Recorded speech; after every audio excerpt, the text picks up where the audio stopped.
Welcome to Naresh academy. Union Public Service Commission మరియు Andhra Pradesh Public Service Commission group 1 and group 2 సంబంధించి November 21, 2023 తేదీ సంబంధించి the Hindu, Eenadu, Sakshi news paper వచ్చిన important articles సమగ్ర విశ్లేషణ తెలుగులో ఈ వీడియోలో చూద్దాం. Question number 1. 2+2 చర్చల్లో భారత్, ఆస్ట్రేలియా గురించి వివరాలు తెలపండి.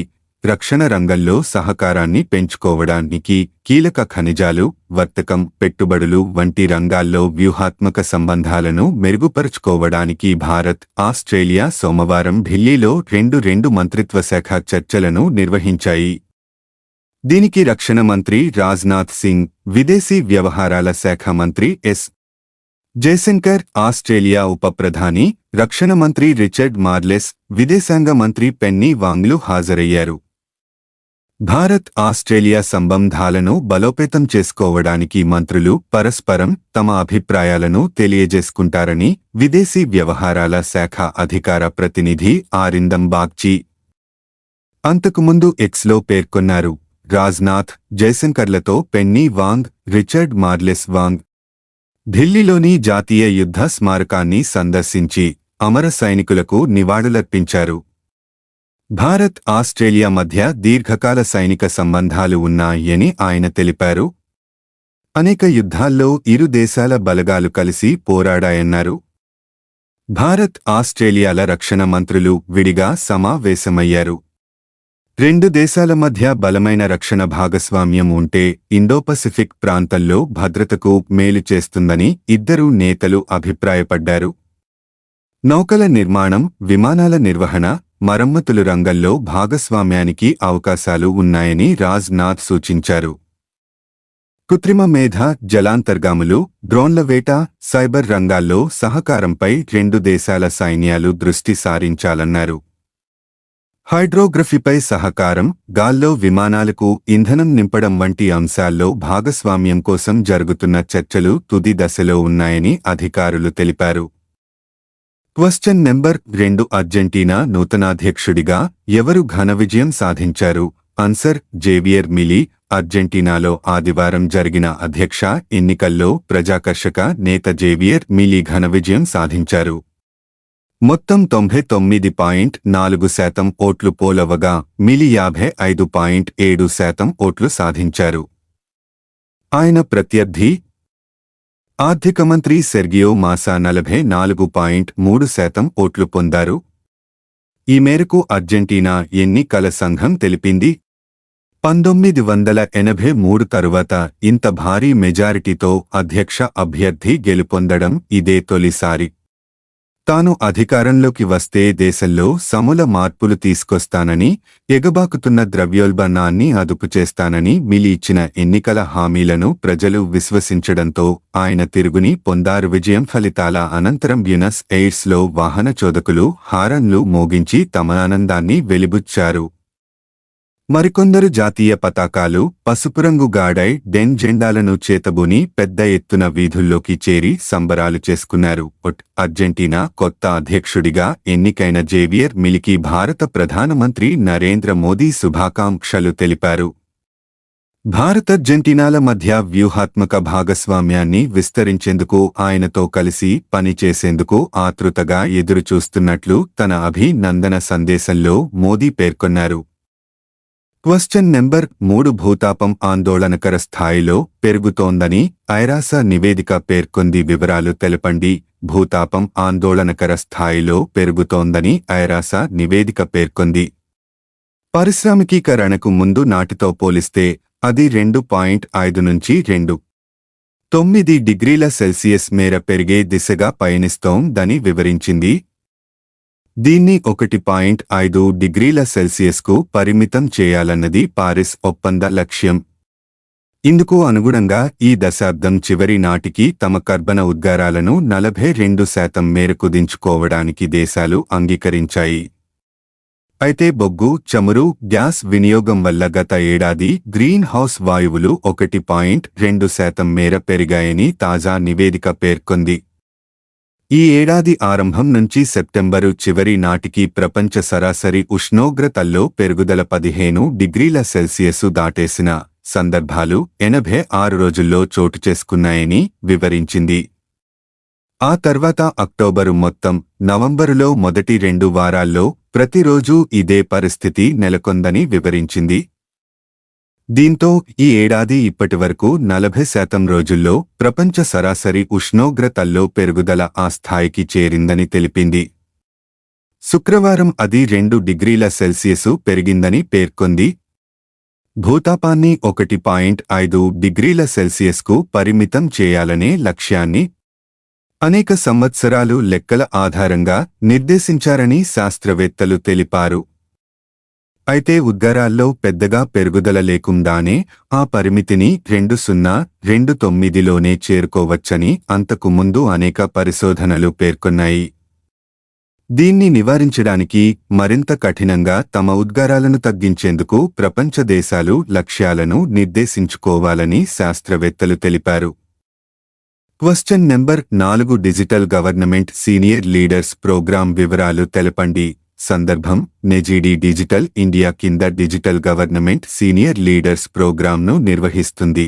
వివరాలు ఈ కార్యక్రమం నవంబర్ 25 నుంచి 2023 వరకు ఐఐ బెంగళూరు సహకారంతో నిర్వహించబడుతోంది. 6 రోజుల ఇంటెన్సివ్ వర్క్షాప్ ప్రభుత్వ రంగంలో డిజిటల్ పరివర్తన యొక్క సంక్లిష్టతలను నడిపించడానికి మరియు నావిగేట్ చేయడానికి అవసరమైన జ్ఞానం మరియు నైపుణ్యాలతో పాల్గొనేవారిని సన్నద్ధం చేయడానికి ఉద్దేశించబడింది.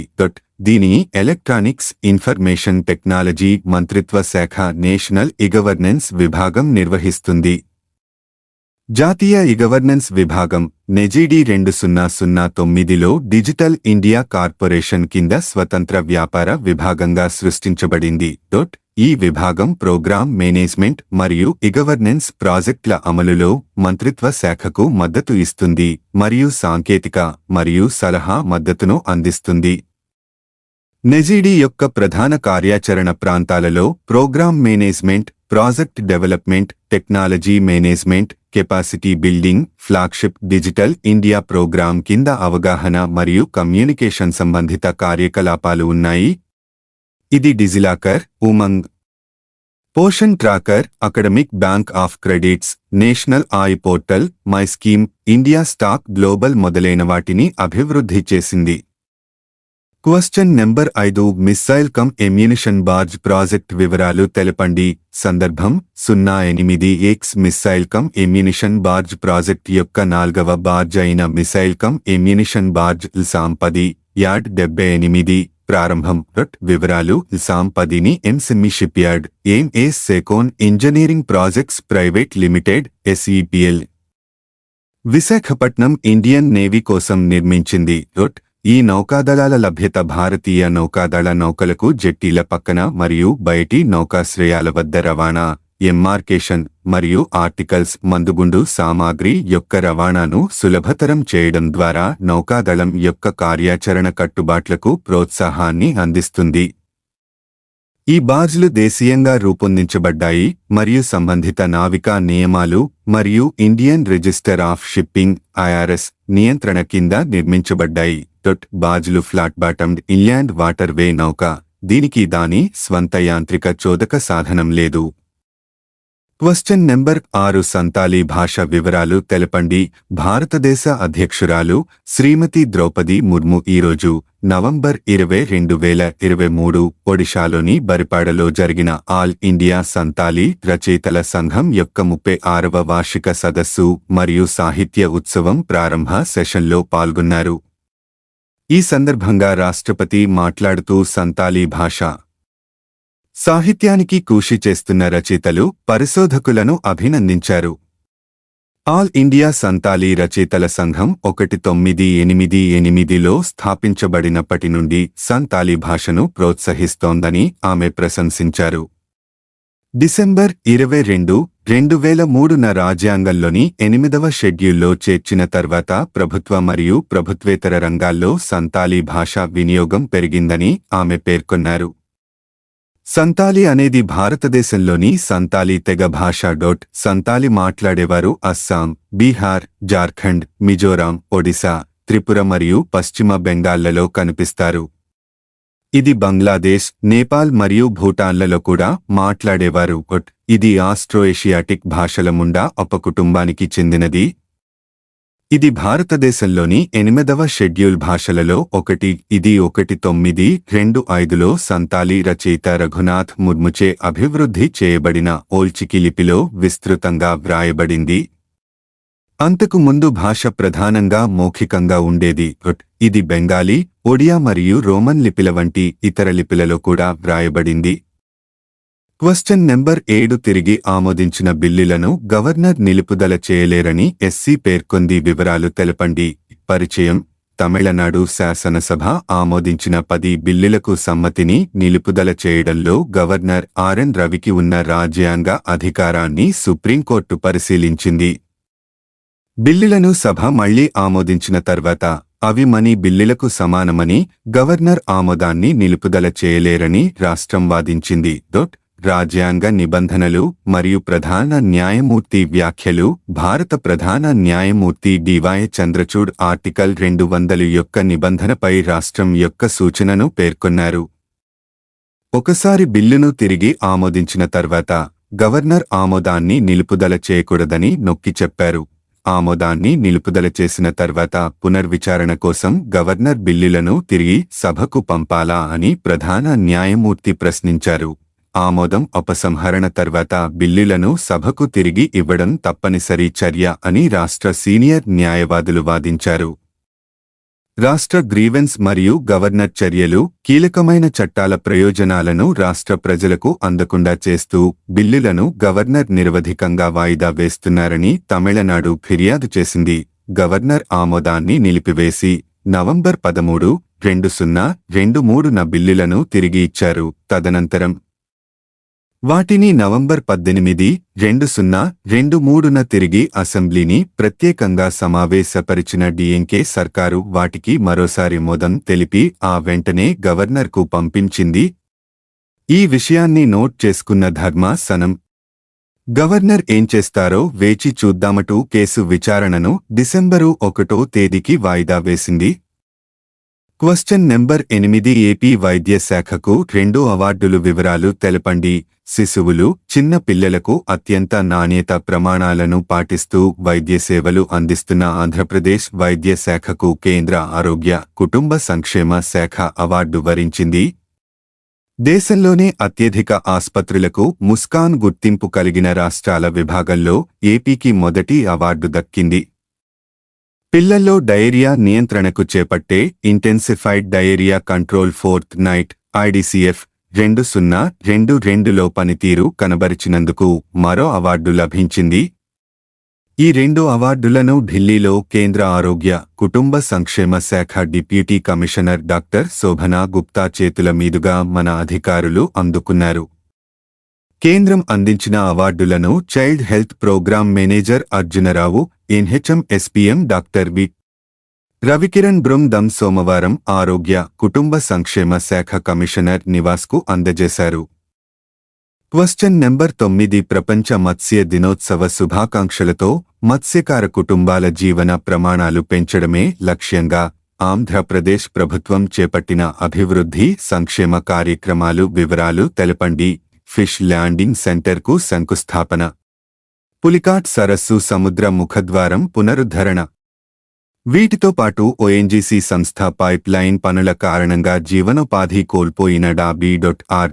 అంబేద్కర్ కోనసీమ, కాకినాడ జిల్లాల్లోని 23,458 మత్స్యకార కుటుంబాలకు మన ప్రభుత్వమే చొరవ తీసుకుని ONGC ద్వారా 4వ విడతగా ఒక్కొక్కరికి నెలకు రూపాయలు 11,500 చొప్పున 6 నెలలకుగాను రూపాయలు 69,000 మొత్తంగా 161.86 కోట్ల రూపాయలు ఆర్థిక సాయాన్ని నేడు తడమండలం మాంబట్టు గ్రామం వద్ద బటన్ నొక్కి లబ్ధిదారుల ఖాతాల్లో నేరుగా జమ చేయనున్న గౌరవ ముఖ్యమంత్రి శ్రీ వై.ఎస్. జగన్ మోహన్ రెడ్డి 1 వైఎస్సార్ మత్స్యకార భరోసా సముద్రంపై చేపల వేట నిషేధ సమయంలో ఏప్రిల్ 15 నుండి జూన్ 14 వరకు అర్హత గల మత్స్యకార కుటుంబాలకు ఏటా 10,000 రూపాయలు ఆర్థిక సాయం. మర యాంత్రిక పడవలతో పాటు సముద్రంలో సాంప్రదాయ పడవలపై వేట జరిపే మత్స్యకారులకు కూడా భృతి చెల్లింపు.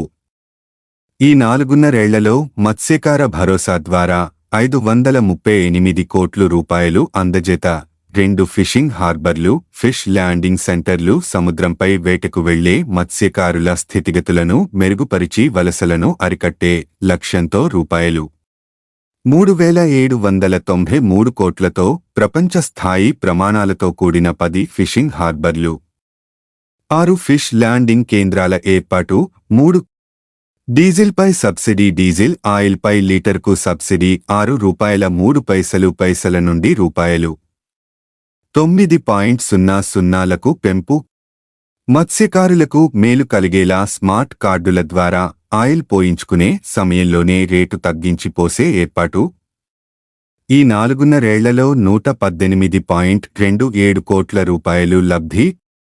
4 ఎక్స్ గ్రేషియా వేట చేస్తూ మరణించిన మత్స్యకారుల కుటుంబాలకు అండగా ఉండాలని ఎక్స్ గ్రేషియా 2 రెట్లు పెంచి ₹10 లక్షలు ఇస్తున్న ప్రభుత్వం. ప్రదర్శకంగా అర్హులందరికీ 5 కొత్తగా 4 పోస్టులు. రాష్ట్ర చరిత్రలో నవశకానికి నాంది పలుకుతూ మత్స్య సంపద, ఇతర ఉత్పత్తుల ఎగుమతి దిగుమతులకు ఊతమిస్తూ ఈ 4.5 దాదాపు 11,000 కోట్ల రూపాయలు వ్యయంతో రామాయపట్నం, మచిలీపట్నం, మూలపేట, కాకినాడ గేట్వే పోర్టుల నిర్మాణానికి శ్రీకారం చుట్టిన ప్రభుత్వం. 6 పులికాట్ పునరుద్ధరణ. గత ప్రభుత్వాల నిర్లక్ష్యం కారణంగా మూసుకుపోయిన పులికాట్ సరస్సు సముద్ర ముఖద్వారాన్ని 94,75 లక్షల రూపాయలు వ్యయంతో పునరుద్ధరించి కుంచించుకుపోయిన సరస్సుకు పూర్వ వైభవం తీసుకురావడంతో పాటు 20,000 మత్స్యకార కుటుంబాలకు జీవనోపాధి కల్పించనున్న జగనన్న ప్రభుత్వం. ప్లీజ్ లైక్, షేర్, కామెంట్ చేయండి మరియు subscribe my YouTube channel @Naresh Academy 5509. Thank you one and all.